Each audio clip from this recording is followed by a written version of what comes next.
মনো মিয়া নামে একজন ব্যক্তি 2980টা কবর এই পর্যন্ত তিনি নিজ হাতে খুঁড়েছে এবং কবর খোঁড়ার ইঞ্জিনিয়ার ওনাকে উপাধি দেওয়া হয়েছে। ঘোড়ায় চড়ে যখন তিনি যাচ্ছেন সবাই বুঝে ফেলে যে মনো মিয়া যাচ্ছে এখন নতুন কোন কবর খোঁড়া হবে। আমরা এমন স্বার্থপর এই পৃথিবীর মানুষ, আমরা ভুলে যাই যে আমাদের একজন আত্মীয় স্বজন মারা গিয়েছে। মনো মিয়া এমন একজন ব্যক্তি 2980টা কবর খুঁড়েছে, প্রত্যেকের নাম ঠিকানা নাম্বার,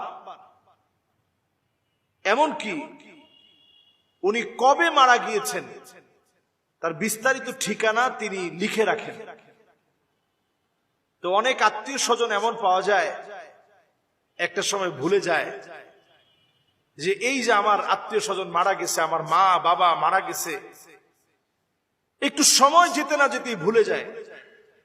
কিন্তু মনো মিয়া এমন একজন ব্যক্তি, তিনি দিন ঘন্টা দেখে দেখে খুঁজে খুঁজে বের করেন, এরপরে বাড়ি ছুটে যান ওই মানুষটার যার কবরটা তিনি খুঁড়েছেন।